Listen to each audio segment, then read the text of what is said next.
Olá! Hoje a gente vai mergulhar a fundo num estudo super importante sobre os riscos geológicos lá em Belo Horizonte. A pesquisa analisou dados de um período bem longo, de 14 anos, entre 2009 e 2023. E o que ela descobriu sobre onde os desastres acontecem? Bom, é bem surpreendente.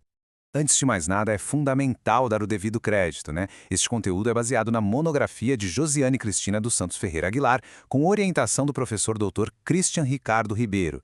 É um trabalho de conclusão do curso de especialização em gestão pública em proteção e defesa civil da Universidade Federal de Juiz de Fora, apresentado em 2024. Ou seja, é ciência de qualidade para a gente entender um desafio bem real das nossas cidades. Então, o que a gente vai ver hoje? Nosso roteiro é bem direto. Primeiro, vamos entender por que esse estudo é tão essencial. Depois, a gente contextualiza o problema específico de Belo Horizonte. Em seguida, vemos como os riscos foram mapeados. E aí, os resultados surpreendentes. Por fim, discutimos o impacto disso na sociedade e o que o futuro da prevenção nos reserva. Vamos nessa? Começando então pelo começo. Por que este estudo é tão, mas tão essencial? A chave aqui é a análise de um período de tempo muito significativo, 14 anos de dados, que nos dá uma visão que a gente simplesmente não tinha antes. O grande objetivo do trabalho é bem claro, sabe? É pegar essa montanha de informações que foram coletadas por mais de uma década pela Defesa Civil de Belo Horizonte e usar esses dados todos para finalmente entender quais são os fatores, tanto naturais quanto humanos, que estão por trás dos riscos geológicos na capital mineira. Certo? Agora vamos dar um passo atrás para entender o contexto. Como é que Belo Horizonte chegou nessa situação? A gente vai explorar agora a relação delicada entre o crescimento da cidade e a vulnerabilidade da população. A história nos ajuda a entender o presente. Olha só, Belo Horizonte nasceu como uma cidade toda planejada, lá no final do século XIX. Só que, a partir dos anos 40, a industrialização causou um êxodo rural gigantesco.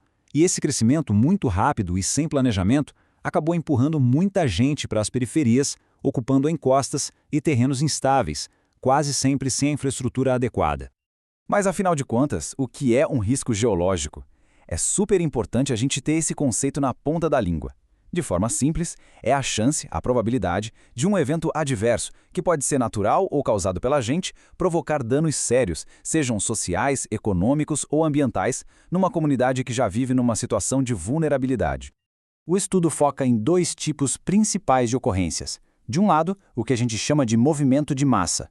Pensa assim, é quando o solo, as rochas e a vegetação deslizam encosta abaixo por causa da gravidade. O exemplo clássico são os deslizamentos. Do outro lado, a gente tem a erosão, que é o desgaste do solo ou das rochas pela ação da água e do vento, como acontece nas margens dos rios. Ok, a gente já entendeu o problema e os conceitos. Mas como é que se estuda tudo isso na prática? É o que a gente vai ver agora na metodologia que a pesquisa usou para mapear esses riscos. A metodologia foi super rigorosa, dividida em 4 etapas bem definidas. Primeiro, a coleta de todos os dados da Defesa Civil. Depois, o tratamento e a organização de quase 20 mil registros, é muita coisa. O passo-chave vem em seguida, a análise espacial, usando um sistema de informação geográfica para colocar tudo isso no mapa. E por fim, a criação de gráficos e mapas para a gente conseguir enxergar os padrões. E chegamos à parte que todo mundo estava esperando, os resultados. E pode acreditar, eles são realmente surpreendentes. Vamos ver o que essa montanha de dados revelou. O primeiro número, por si só, já causa um impacto. De 2009 a 2023 foram registradas 19.396 ocorrências geológicas em Belo Horizonte. Esse número dá a dimensão real da frequência e da escala desse desafio na cidade. Mas o mais interessante é olhar a variação ano a ano. Dá uma olhada no gráfico. Percebe o pico absurdo em 2020? Mais de 3.600 ocorrências, um número muito acima da média. E o estudo aponta, com base em dados meteorológicos, que aquele ano foi marcado por chuvas excepcionalmente fortes. A conexão é bem clara. E agora, segura essa informação porque esse é, talvez, o achado mais importante e mais contraintuitivo de toda a pesquisa. Ao cruzar os locais das ocorrências com os mapas de risco oficiais da Prefeitura, a autora descobriu que quase 62% dos desastres aconteceram fora das áreas que estavam formalmente mapeadas como de risco. Apenas 38% ocorreram dentro dessas áreas. Pois é, isso nos deixa com uma pergunta fundamental que o estudo joga na mesa para a gente pensar. Por que a grande maioria dos desastres aconteceu fora das zonas que, no papel, eram consideradas de risco? Essa é uma questão que muda o jogo para quem trabalha com planejamento urbano e gestão de riscos. Diante de um dado tão forte, a pergunta que fica é: e agora? O que a gente faz com essa informação? É exatamente isso que vamos discutir aqui, o impacto real que uma pesquisa como essa tem na vida da sociedade. É que o valor desse trabalho vai muito além do mundo acadêmico.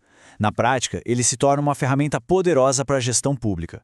Essas informações podem, por exemplo, ajudar a refinar as políticas públicas, a identificar novas áreas que precisam de monitoramento urgente e, no fim das contas, a fortalecer a capacidade da cidade de responder a desastres. Trata-se de apoiar decisões mais inteligentes e, principalmente, mais proativas. E para a gente ir finalizando, vamos olhar para frente. Com base em tudo isso, o que o futuro da prevenção nos reserva? Quais são os próximos passos? Nas palavras da própria autora, Josiane Aguilar, este estudo contribui para o entendimento dos riscos geológicos em Belo Horizonte e destaca a importância de políticas públicas e ações de gestão eficazes para lidar com esses desafios. É, basicamente, um chamado à ação. E a ciência não para, né? A própria autora já aponta caminhos para pesquisas futuras, como, por exemplo, investigar o impacto das mudanças climáticas nesses eventos e até avaliar a eficácia das obras de contenção que já foram feitas. O conhecimento é uma construção contínua. E a gente encerra com um reconhecimento mais do que justo à qualidade deste trabalho e ao papel fundamental da Universidade Federal de Juiz de Fora. Por meio de cursos como este, a universidade forma profissionais éticos, críticos e capacitados para contribuir com a sociedade e, claro, com a redução de riscos de desastres no Brasil. Olha, para quem se interessou e quer ir mais a fundo nos detalhes, a gente recomenda muito a leitura do trabalho original, na íntegra. O link está aqui na descrição. E claro, se essa análise foi útil para você, considere seguir o canal, curtir e compartilhar. Levar conhecimento de qualidade para mais gente é sempre importante.